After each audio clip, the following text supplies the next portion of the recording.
Então, pessoal, vamos conversar hoje brevemente aqui, de uma forma espontânea, sem um roteiro muito bem pré-definido, a respeito de quais estratégias eu acredito que nós, libertários e pessoas de direita, no geral, precisam adotar para enfrentar o governo Lula, que vai acontecer, tá, gente? O pessoal aí, eu sei que o pessoal está tentando mudar esse resultado, mas o sistema trabalhou muito forte para conseguir isso. O sistema apostou todas as suas fichas na eleição do Lula, então eles não vão entregar isso de mão beijada, aceitar um resultado diferente desse de forma alguma. Está tudo muito bem amarradinho pelo sistema para que não haja uma alternativa a esse resultado aí.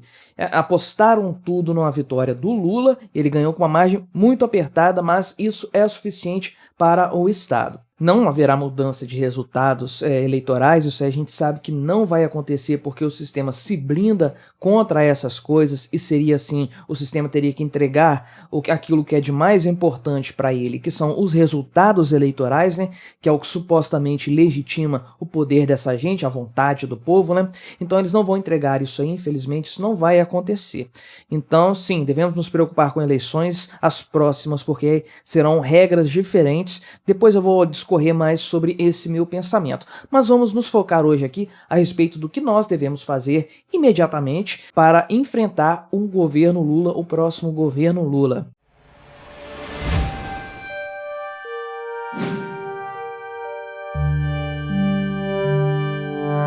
E antes de continuar, eu peço aí que você se inscreva no meu canal, curta esse vídeo, enfim, compartilhe com outras pessoas para que elas conheçam mais o meu trabalho. E sempre, o que mais importa aqui no YouTube é você assistir o vídeo, né? Então, agradeço a você que assiste a este meu vídeo aqui, porque é isso que dá relevância para o meu conteúdo e faz ele ser recomendado a mais pessoas. Mas não deixe de compartilhar este vídeo se você acha que ele é pertinente, se você acreditar que ele de fato pode ajudar alguém. E agradeço a você, especialmente que é membro patrocinador do meu trabalho.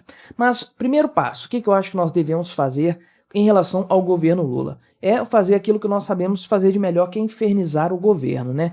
Temos que infernizar o governo do Lula de todas as formas. Nas redes sociais, nas ruas, fazendo manifestações, passeatas, motociatas, enfim, todo tipo de coisa, todo tipo de manifestação contrária ao Lula deve ser feita.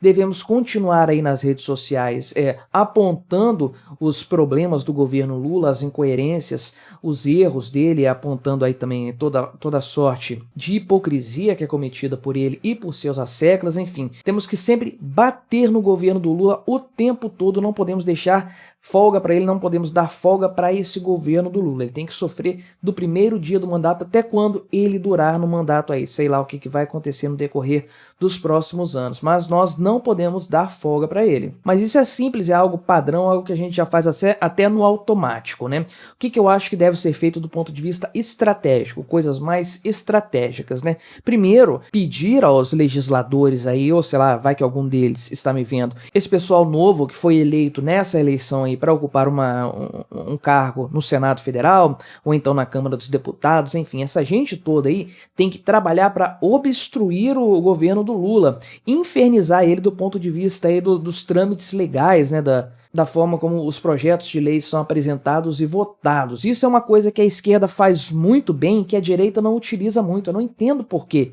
O sistema tem que ser usado contra o sistema. Se existem essas brechas para que os projetos de lei fiquem obstruídos lá na votação, porque alguém fala alguma coisa, coloca algum entrave, qualquer coisa que seja, isso tem que ser utilizado mesmo. Essas armas existem para o bem e para o mal. Então a direita, lá no legislativo, tem que utilizar-se dessas armas aí, dessas ferramentas para dificultar a vida do Lula. Ah, mandou um projeto de lei lá que é uma tragédia para o Brasil, como certamente isso vai acontecer muito rápido, trata de obstruir isso na Câmara dos Deputados, não deixa o cara aprovar nada, trava tudo. Se isso chegar a ser votado, vote contra para que a lei não seja aprovada, e caso o Lula vete alguma lei que um deputado de direita proponha favorável à nossa liberdade, favorável a pautas que o PT não gosta, e o Lula venha a vetar essa lei, trata logo de derrubar o veto também, não tem problema, isso é fácil de fazer. Se o Lula editar uma medida provisória, já coloca em votação, rejeita a medida totalmente,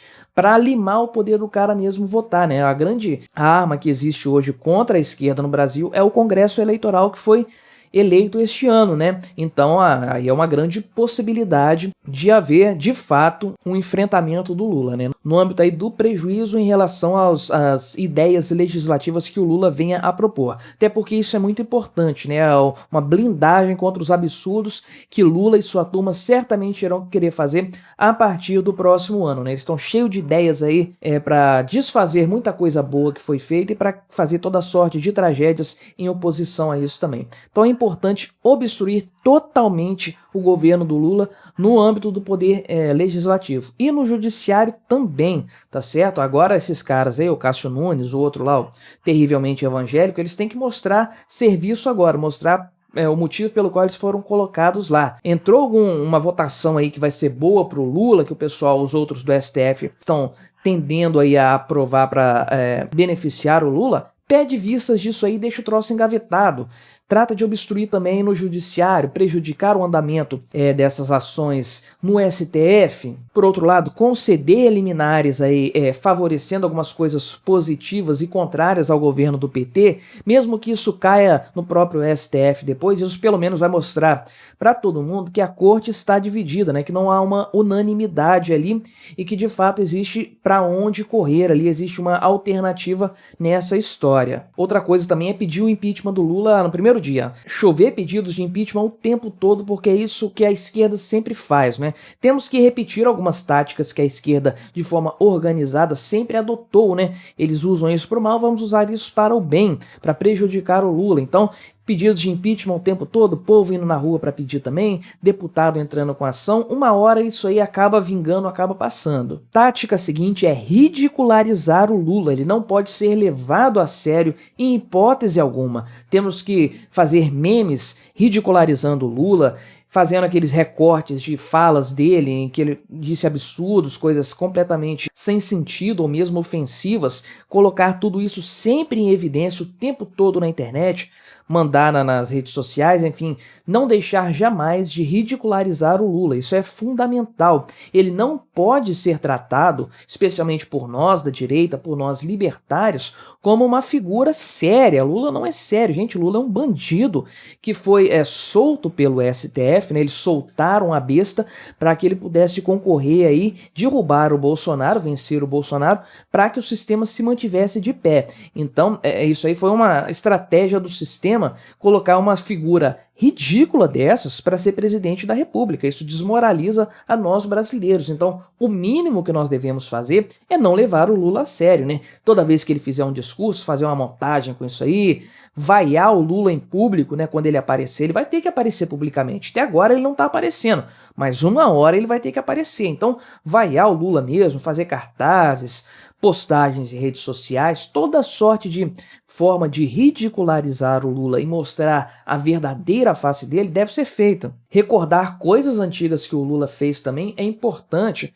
Recentemente eu coloquei nas minhas redes sociais, inclusive me siga nas redes sociais, vou deixar aqui na tela, vou deixar na descrição do vídeo também. Eu coloco conteúdos diferentes lá, vale a pena me acompanhar por lá também.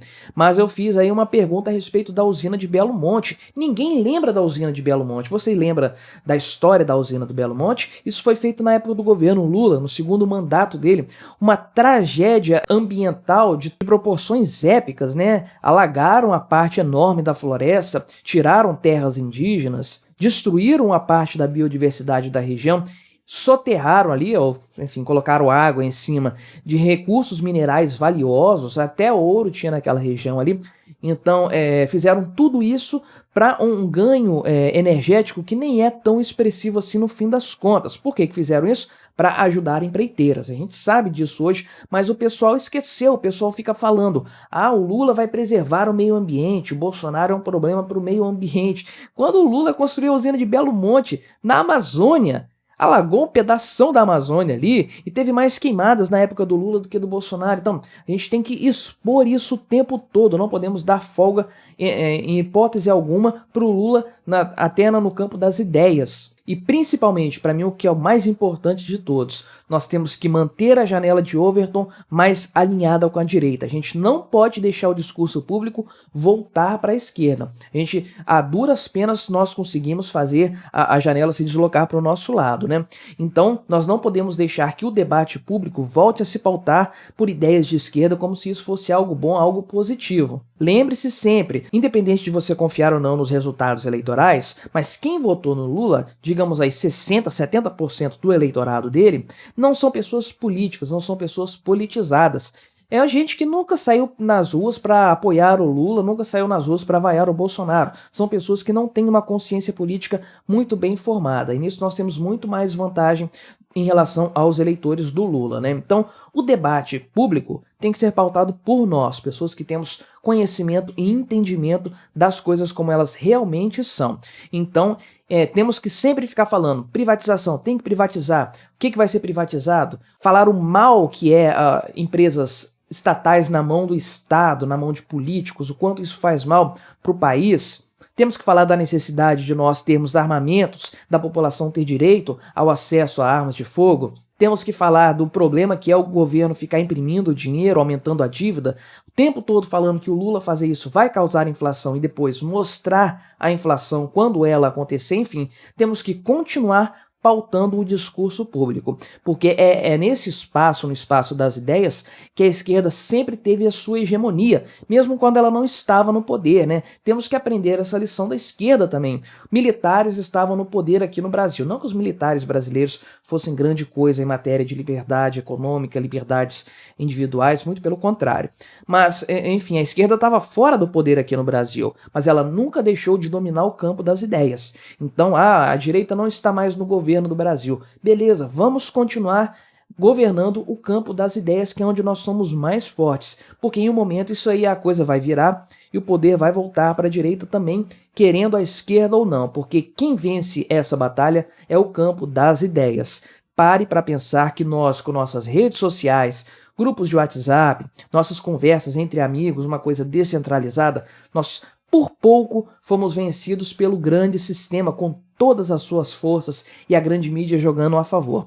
Então nós somos muito mais poderosos do que essa gente gostaria que nós fôssemos. E acima de tudo, pessoal, não vamos ficar nos dividindo, porque é isso que a esquerda quer. Ela quer uma direita fragmentada porque ela se torna assim fragilizada. Vamos nos unir, vamos deixar as diferenças de lado. A eleição passou, quem apoiou, apoiou, quem não apoiou, não apoiou, a eleição passou. O que nós podemos fazer em prol do nosso país, em prol da nossa liberdade individual? Vamos voltar a olhar para aquilo que nos une, que nos torna mais parecidos, vamos deixar as diferenças de lado, porque é isso o que a esquerda quer que nós façamos, que nós nos dividamos em vários grupos separados e enfraquecidos, para que ela volte a ocupar o campo das ideias, que é o mais importante. Mas aí, o que você acha que nós podemos fazer a mais para prejudicar o governo do Lula e para evitar que ele tenha grandes poderes aí governando o país? Deixe aí o seu comentário, colabore com o nosso debate, se inscreva no meu canal se você ainda não for inscrito e até a próxima.